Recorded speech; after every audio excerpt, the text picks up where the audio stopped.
Purse Strings offers an available for hire network of vetted professionals who specialize in serving women. When you have a life event that has suddenly made money a priority, you can now move forward with a whole new confidence that you're getting advice and services from savvy professionals who are uniquely equipped to serve your needs. Go to pursestrings.co and use our directory of handpicked financial professionals when you're ready to plan for retirement, navigate divorce, buy your next home, fire up your new business, and more. Go to pursestrings.co or check the link in the show notes. Now you can be financially fearless. Thank you, fearless listeners, and go you for hitting play. Please like and subscribe as it helps us grow. Also, share this with a friend as we have to keep talking about this shit. Now let's dive in.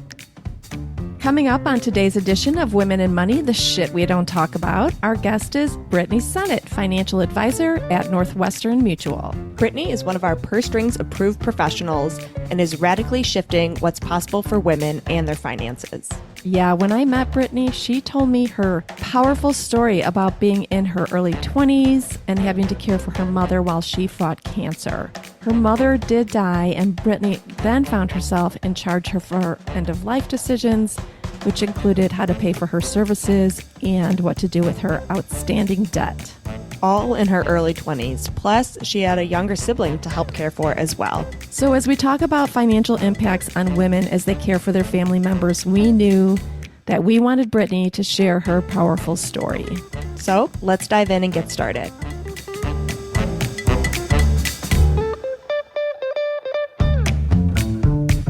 Gloria Steinem once said, "We will never solve the feminization of power until we solve the masculinity of wealth." Barbara Provost and Maggie Nielsen are the team at Purse Strings that will help you navigate the ins and outs of financial independence so that you can be financially fearless.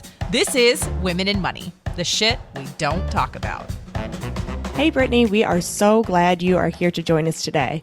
Let's take a minute and have you introduce yourself to the audience. Thank you. My name's Brittni Sennett. I live out of Philadelphia, so my home is in South Philly, but my roots are actually from the Midwest. So similar to Barb and Maggie, where you're calling in from in Chicago, I grew up in Michigan. I went to the University of Michigan, and I found myself out here in Philadelphia, where I got my MBA at Temple University. Life just kind of happened for me out here in Philly, so I'm an East Coast girl now.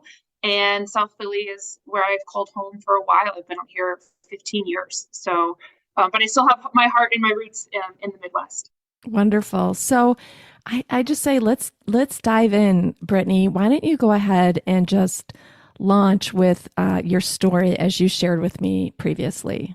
Yeah. So my story to becoming a financial advisor, first and foremost, for everyone listening, I'm a career changer in the business. So I spent 10 years in an HR consulting firm. I spent about 5 of those 10 years trying to get out of that role because I saw myself doing bigger things. And all of that kind of transpired in 2020 before the pandemic hit, right before the pandemic hit.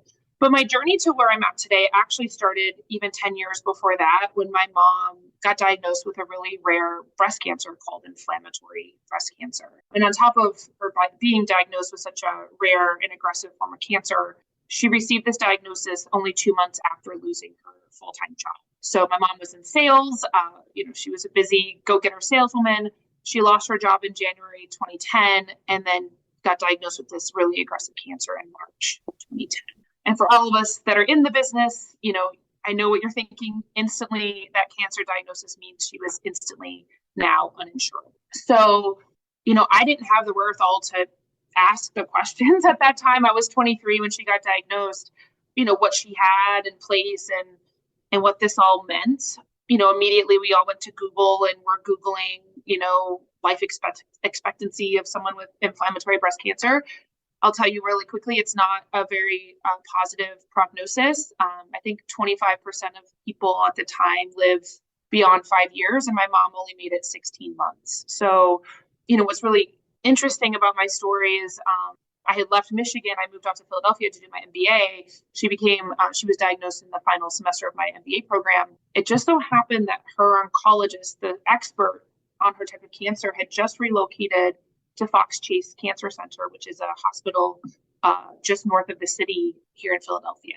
So, Wow, that's wild. you know, yeah, I got really lucky. I mean, life we don't always understand the order that life is playing out for us and why things happen the way they do until we've gone through some of those things. But one of my mom's best friends was based out here in Philly. And so my mom was actually traveling out here all the time to receive her cancer treatment during that 16 months. So I was really fortunate to be out here with her during that experience while I was finishing up my MBA, stepping into my career and trying to keep life happening for me while I was also caring for my mom and going through with what my mom was going through.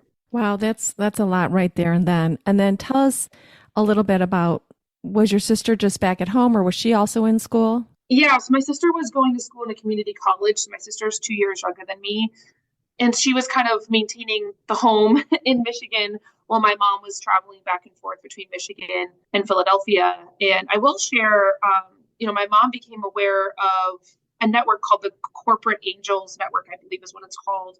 And it was a set of companies that they gift their private jets to people going through cancer treatment so that they can easily go to the treatment that they need to go to throughout the United States without having to incur those expenses. So if anyone's listening, I still don't know if that program exists now, but I know that was a game changer for my mom being able to travel to Philadelphia and get the care that she needed because, as I tell people, my mom hadn't planned for this cancer. She hadn't planned for the end of her life. I think, honestly, she was 46 when she was diagnosed. I think in her mind, her kids were out of the house. They were graduated or in college. In her mind, maybe her life was actually just starting to begin again. And then this, diagnosis happened and kind of rocked our world. So if that's helpful to anyone listening. That's good to know. So yeah, you did tell me that she had that amazing opportunity to get some of the travel taken care of, which was important because you also said that she lost her job. So she was on COBRA, and I'm not quite sure what's covered in terms of all of the cancer treatment that she was going through, or if she had any kind of life insurance or long-term care or savings or anything like that, any kind of prep for anything happening like that. Yeah, I mean, to be honest, I still don't know the answers to all those questions now. And I definitely at 23, 24, didn't have the life experience to ask those questions. But, had she had disability income insurance, she could have been earning a paycheck while she was going through treatment, even though she wasn't employed because she couldn't get a new job given the fact that she was going through the treatment that she was going through, right? So some of those basic protections just weren't even in place for my mom, unfortunately. Thankfully, she had COBRA, and COBRA covered her cancer treatments, and she had a much higher copay, or not copay, premiums that she had to pay while getting that coverage in place. But we were happy to pay those monthly premiums because what she needed for treatment was a lot. Right. And so I am sure, I know this has made a huge impact, on your life and really has led then into the work that you do today. And so how do you kind of think about planning differently now that you've gone through this experience? I mean, how has this changed you? Yeah, I mean, just to kind of round out my story real quickly. So, as Barb, as you shared, my mom ended up passing away 16 months later. I had bought my first house, turned 25, and had to bury my mom all within 30 days in 2011. So again, I was becoming an adult trying to step into my professional and, life that I was building for myself in Philadelphia while, I got a phone call. I think I was only in my new job 60 days. I think technically they weren't even supposed to give me the time off because how oftentimes time off and that stuff doesn't start until you've been on the job for 90 days. But thankfully I was in a good place and I was able to take the time away that I needed to care for my mom. I was in the hospital. I don't remember if I had shared this with you, Barb, or not, but my mom didn't have a power of attorney or medical directives or really any basic stuff set up. I tell people all the time, we knew my mom was dying and she didn't even have a will, and I think this is an important thing to mention, because as a financial advisor, we're faced with objections all the time about why so-and-so doesn't need disability insurance, or why so-and-so doesn't need life insurance because they have a house and their house will be paid off and they have stuff in the stock market. When you're going through an experience like what I went through with my mom, every ounce of your energy is focused on them getting better. Every waking moment of your life is focused on, and even your sleeping moments are focused on supporting her through her her care and her hopeful successful journey through what she's going through. And then the self-care we need to help support ourselves. Amen. Yeah.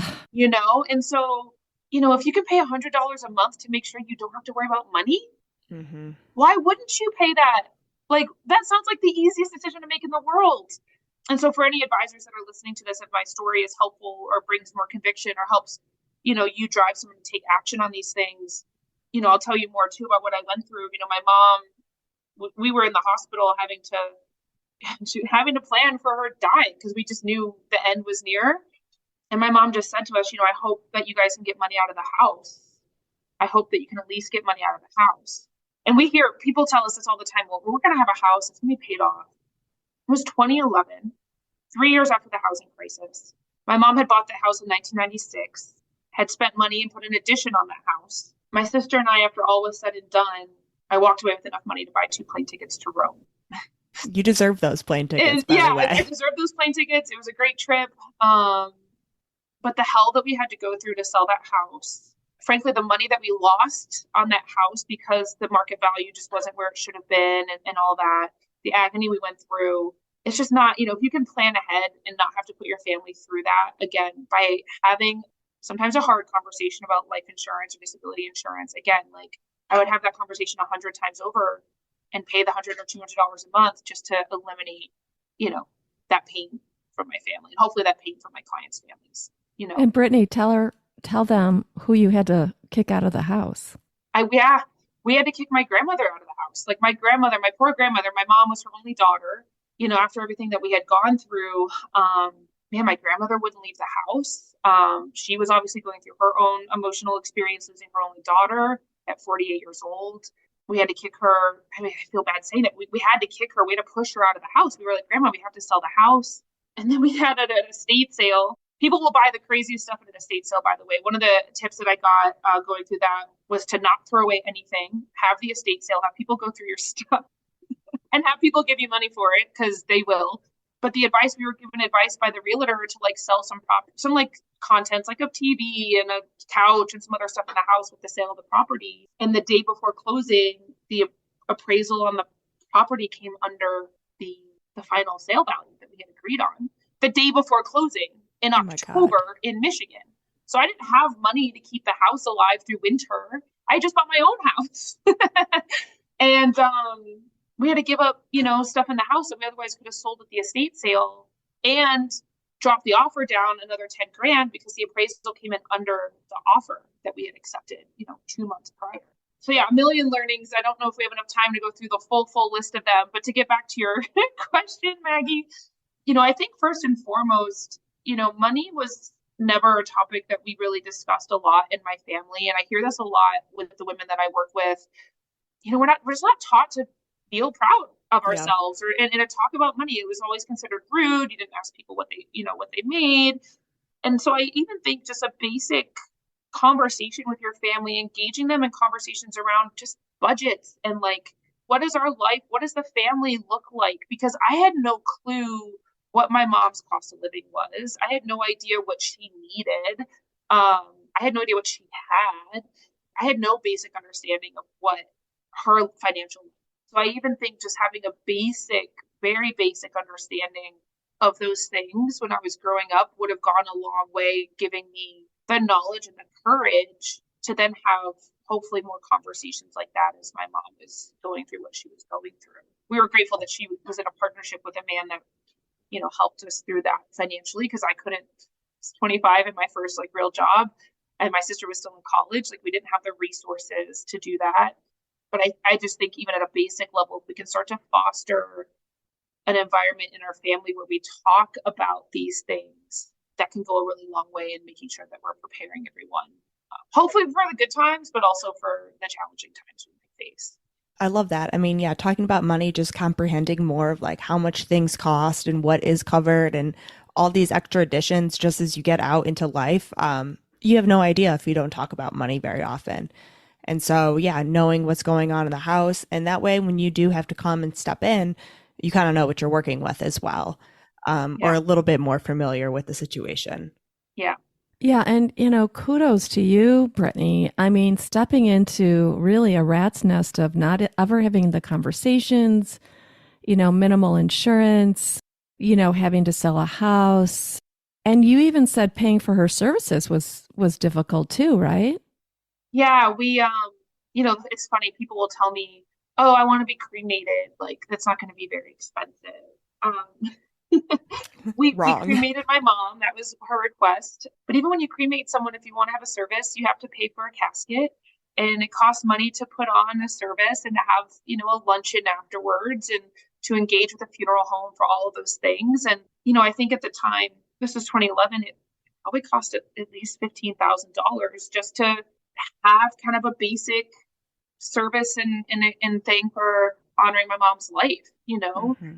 Um, and yeah, again, people kind of underestimate what's needed at that time. And I, on top of everything, buying first house and all the stuff, I got a flat tire on the turnpike driving home to Detroit. So I had to buy new tires right on the spot as well. So like my bank account was like pretty lean.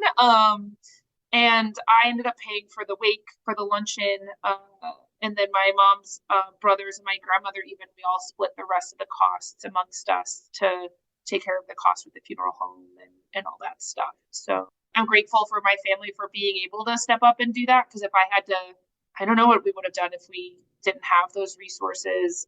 But thankfully, we were able to all kind of take on part of that burden and make sure we had the end of life experience we wanted, or the celebration of her life that we wanted for our closure and to celebrate her as well.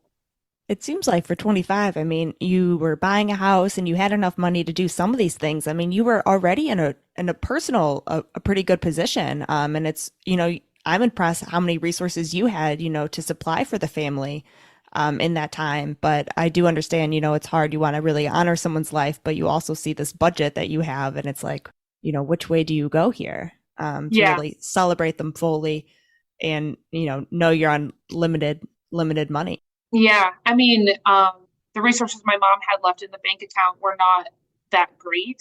So yeah, we were really, I don't know how it all happened. It's like kind of blocked out of my mind. I don't remember all the details of how it happened, but I do know, I remember I paid for the luncheon somehow.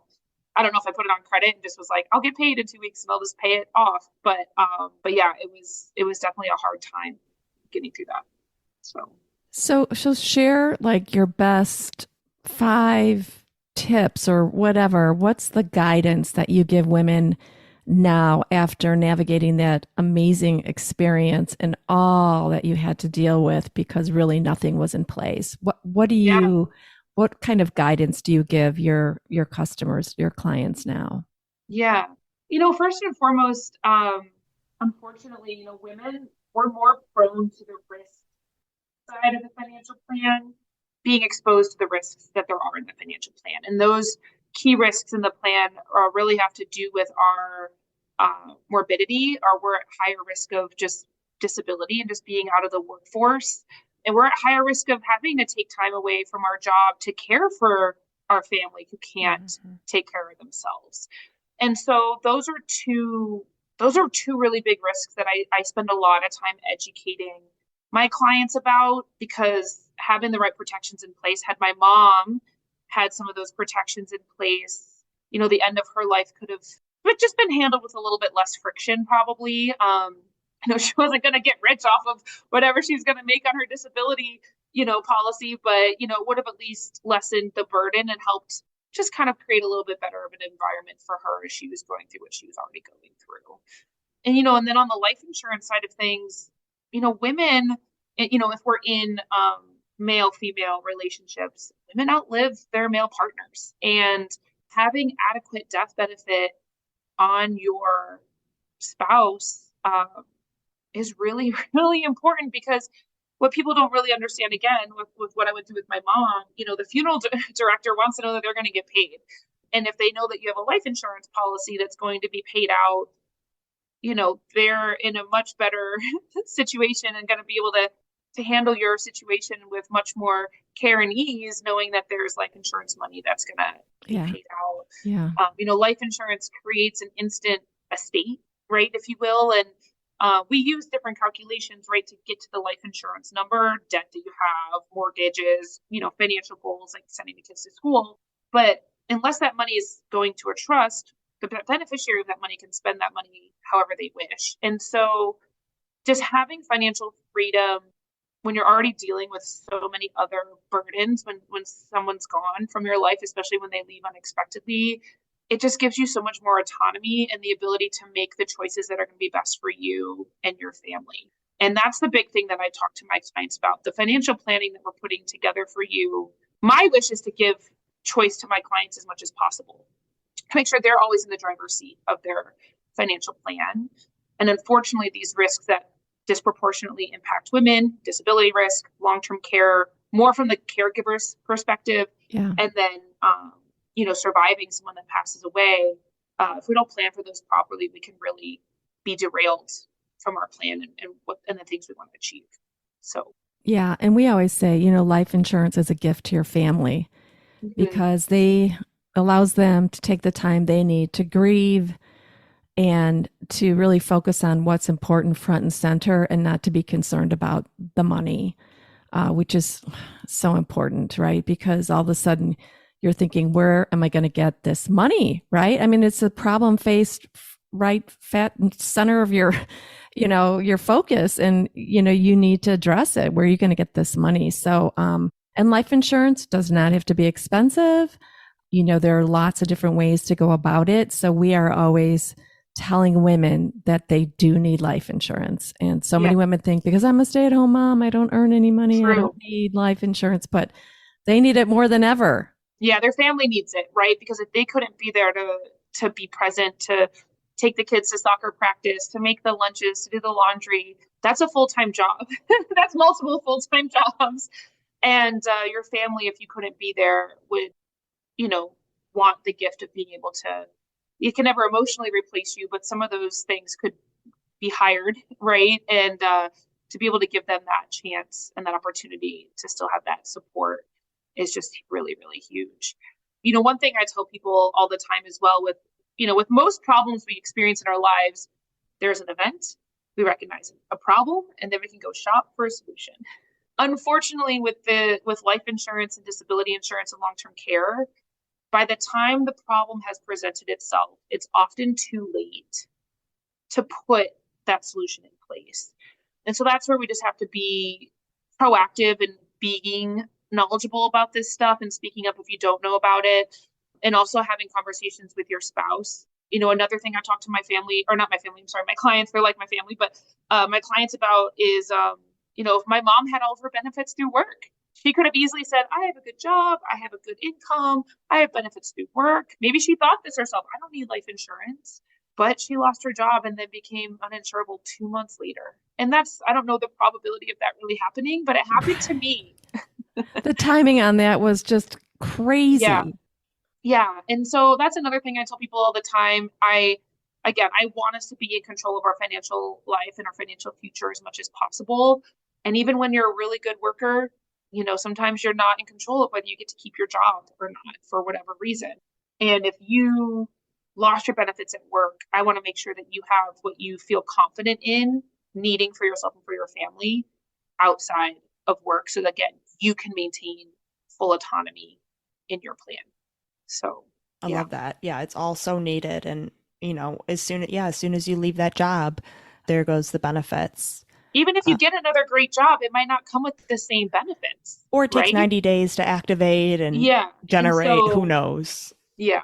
So just something to become educated about, and especially something women should have conversations about with their spouses, whether they're male or female, especially if they're not the breadwinner, whoever the breadwinner is. Like, we need income protection on them. We need to make sure we have adequate life insurance on them, because if something happens to them, it just creates a big exposure for your family. So definitely. And then going to our conversation we have all the time here at Purse Strings is these classic estate planning documents, which I know you said your mom did not have an order. And I'm sure this is something you push all the time now, as we do here as well. Yeah, I think I told you this, Barb, when we were prepping for this call. My mom had given her word. She had asked her uncle, my great uncle, to be like the decision maker in her medical care.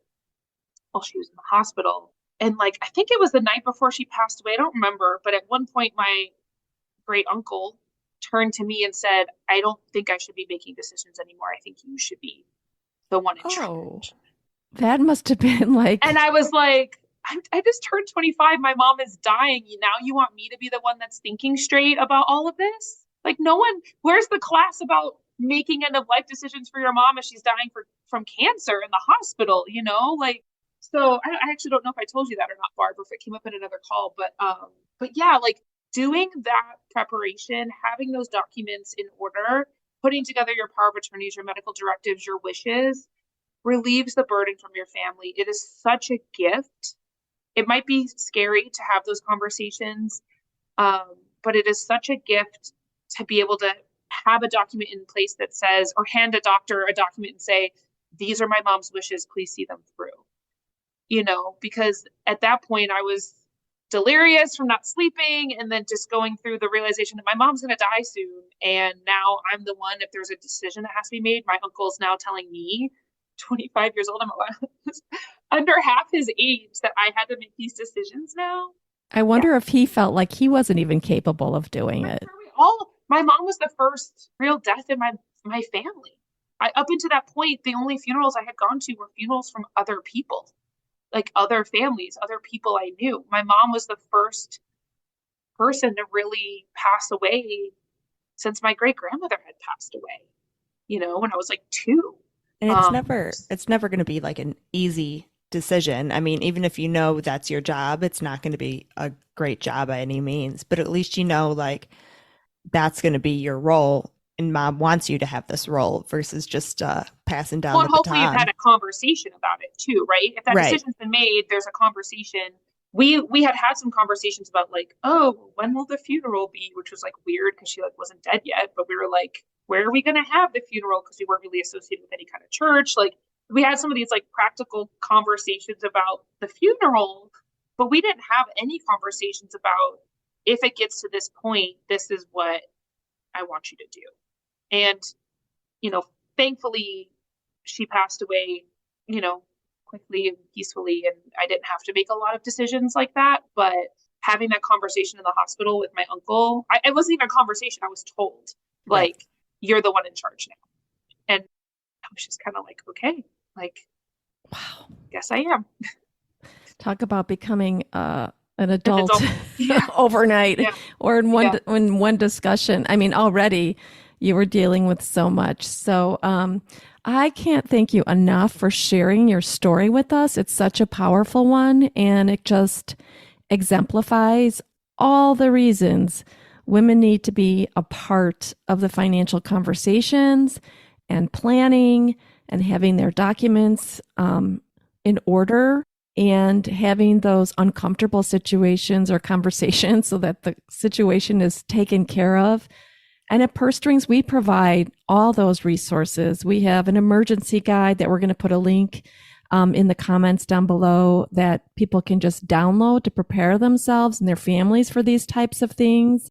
If nothing else, learning from your very powerful story, the situation you were put in, we don't want to put our children in that situation. It's just not fair. So we need to really step forward and make sure that we are taking care of our family in these ways: life insurance, disability insurance, powers of attorneys, wills, whatever it is. It's investing in your family's future. So what are some last thoughts maybe that you'd like to share before we round out the conversation? Yeah, I will say, you know, with a lot of the clients that I have, one question I make sure to ask everyone is, what's your parents' plan for long-term care? Have you spoken to your parents about their power of attorney, their medical directives, their wills? And if they don't know the answer, I really try and encourage them to have those conversations within their families, especially the long-term care conversation. I'm like, if your family doesn't have a plan, you're probably the plan. And is that a plan you want to sign up for? Not that you don't love your family, but the New York Times just came out with an article and some stories just around how big of a burden, I hate to say it that way, but the millennial generation is really taking care of their boomer family, their parents as they're aging, the beautiful thing is they're around longer, but the hard thing is that they're more prone to these ailments and things that require care.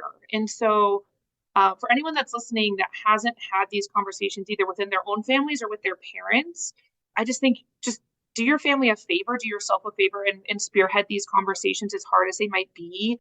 It is so much easier to put a plan together now while your head is clear, while everyone's healthy.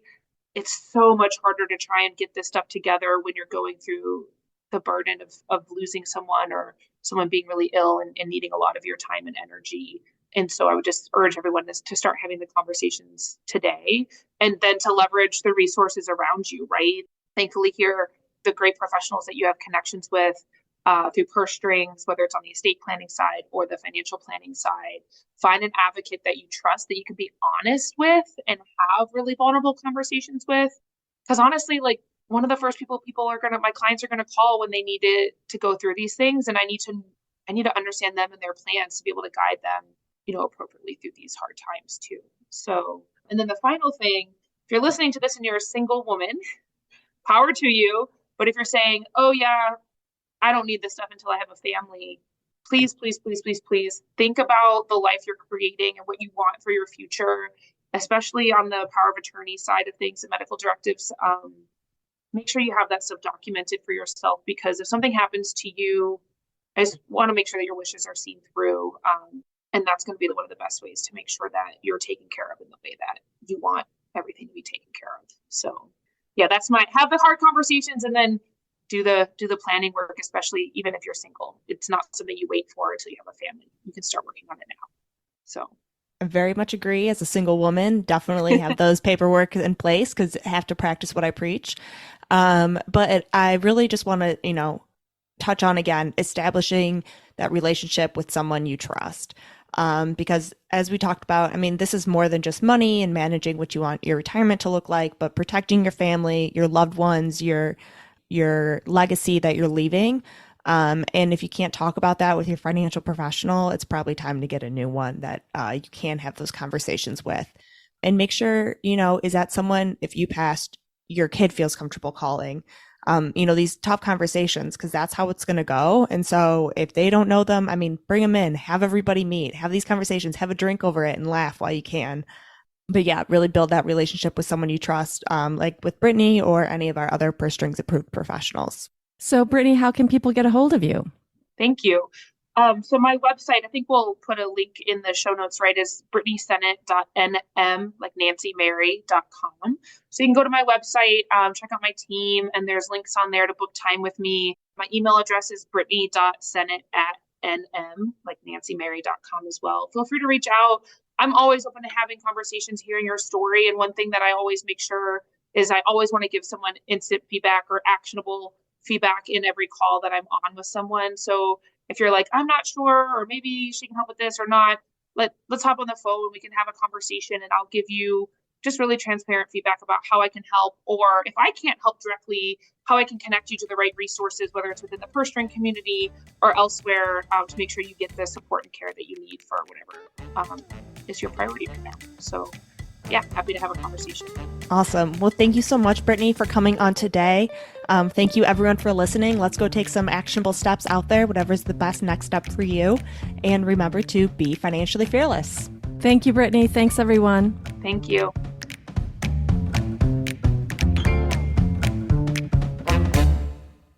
Information is for illustrative purposes only and does not constitute tax, investment, or legal advice. Always consult with a qualified investment, legal, or tax professional before taking any action. Purse Strings offers an available for hire network of vetted professionals who specialize in serving women. When you have a life event that has suddenly made money a priority, you can now move forward with a whole new confidence that you're getting advice and services from savvy professionals who are uniquely equipped to serve your needs. Go to pursestrings.co and use our directory of handpicked financial professionals when you're ready to plan for retirement, navigate divorce, buy your next home, fire up your new business, and more. Go to pursestrings.co or check the link in the show notes. Now you can be financially fearless.